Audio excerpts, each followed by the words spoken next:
அண்ணா பல்கலைக்கழக விவகாரத்தில் யார் அந்த சார் என கேள்வி எழுப்பும் எதிர்க்கட்சிகள் அதற்கான ஆதாரம் இருந்தால் விசாரணை குழுவிடம் தெரிவிக்கலாம் என முதலமைச்சர் மு.க.ஸ்டாலின் கூறினார். மாணவி பாலியல் வன்கொடுமை தொடர்பான கவன ஈர்ப்பு தீர்மானத்தில் முதலமைச்சர் மு.க.ஸ்டாலினின் பதிலுரையை இந்த செய்தி தொகுப்பில் பார்க்கலாம். திமுக நான் நிச்சயமாக உறுதியாக நடவடிக்கை எடுப்பேன். அதில் எந்த மாற்றம் கிடையாது. பொள்ளாச்சி சம்பவம் முழுவதுமே அதிமுக பிரமுகர்களால் நடத்தப்பட்டது தெளிவாக சொல்லிடுறாங்க. சுதாகர் அதிமுக வட்டச் செயலாளர் பொறுப்பில் இருக்காரு.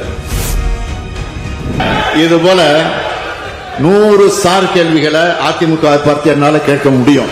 அண்ணா பல்கலைக்கழக மாணவி பாலியல் வன்கொடுமையை கண்டித்து பல்வேறு அரசியல் கட்சிகள் கவன ஈர்ப்பு தீர்மானம் கொண்டு வந்தன. இதற்கு பதிலளித்த முதலமைச்சர் மு.க.ஸ்டாலின் பல்கலைக்கழகத்தின் பெயரை சொல்லி அப்பெயருக்கு களங்கம் ஏற்படுத்த விரும்பவில்லை என தனது உரையை தொடங்கினார். மாணவி பாலியல் வன்கொடுமை வழக்கில் மேற்கொள்ளப்பட்ட நடவடிக்கைகளை பட்டியலிட்ட முதலமைச்சர் இவ்விவகாரத்தில் வேறு யாரேனும் குற்றவாளிகள் இருப்பது தெரிய வந்தால் கடும் நடவடிக்கை எடுக்கப்படும் என உறுதியளித்தார். முதல் தகவல் அறிக்கை வெளியானதை வச்சுட்டு யார் அந்த சார் அப்படின்னு கேட்கிறீங்க. மாண்புமிகு உயர்நீதிமன்ற உத்தரவுப்படி நியமிக்கப்பட்ட சிறப்பு புலனாய்வு குழு தான் இப்ப இந்த புகாரை விசாரிக்கிறாங்க. கைது செய்யப்பட்ட குற்றவாளி குண்டர் சட்டத்தின் கீழ் சிறையில் அடைக்கப்பட்டிருக்கிறார். இந்த புலன் விசாரணையில வேற யாராவது குற்றவாளி இருக்காங்களான்னு தெரிய வந்தா அது யாரா இருந்தாலும் சரி, மீண்டும் மீண்டும் சொல்றேன், அது யாரா இருந்தாலும் சரி, அவங்க மேல தயவு தாட்சணமே இல்லாம காவல்துறை கடுமையான நடவடிக்கை எடுக்கும். இதை இந்த அவைக்கு 100% உறுதியோடு நான் சொல்லிக் கொள்கிறேன். தொடர்ந்து பேசிய முதலமைச்சர் யார் அந்த சார் என கேள்வி எழுப்பும் எதிர்க்கட்சிகள் தங்களிடம் தகுந்த ஆதாரம் இருந்தால் விசாரணை குழுவிடம் ஒப்படைக்கவும் என வலியுறுத்தினார். நான் எதிர்க்கட்சிகளை கேட்க வரும்போது யார் அந்த சார் அப்படின்னு சொல்லி குற்றம் சாட்டுறீங்க. உண்மையாக உங்ககிட்ட அதுக்கு ஆதாரம் இருந்தா உயர்நீதிமன்ற உத்தரவுப்படி அமைக்கப்பட்டிருக்கக்கூடிய அந்த சிறப்பு புலனாய்வு கட்டுக்கொண்டு கொடுங்க, சொல்லுங்க. ஆதாரம் இருந்தா யார் தடுக்க போறா?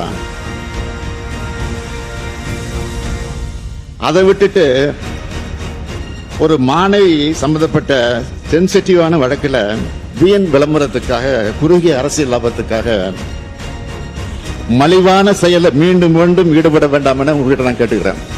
கடந்த ஆட்சியில் சிபிஐ விசாரணையில்தான் பொள்ளாச்சி சம்பவம் அதிமுக பிரமுகர்களால் நடத்தப்பட்டது என்பது அம்பலமானதாக முதலமைச்சர் குற்றம் சாட்டினார்.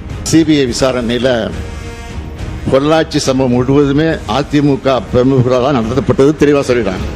இதற்கு அதிமுகவினர் கடும் அமளி மூலம் தங்களது எதிர்ப்பை வெளிப்படுத்தினர்.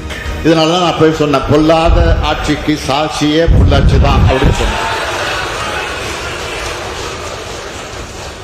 தொடர்ந்து பேசிய முதலமைச்சர் இது போன்ற 100 சார் கேள்விகளை அதிமுகவை பார்த்து தன்னால் கேட்க முடியும் என்று கூறினார். இப்படி பெண்களுக்கு எதிரான ஆட்சி நடத்திய சாருங்கெல்லாம் பேட்ஜ் அணிஞ்சிட்டு வந்து உட்கார்றாங்க. பேட்ஜ் அணிஞ்சிக்கிட்டு உட்கார்ந்து மட்டும் போயிட்டாரு பாதியில.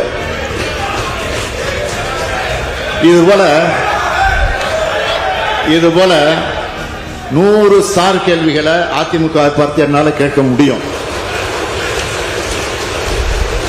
ஒரு முன்னாள் முதலமைச்சர், இந்நாள் எதிர்க்கட்சி தலைவர் தன் பொறுப்பையும் தகுதியும் மறந்து பேட்ஜ் அணிந்து வந்து அரசியல் எந்த அளவுக்கு தாழ்ந்து போகவும் தயாராக இருக்கிறார் என்பதற்கு இது ஒரு எடுத்துக்காட்டு.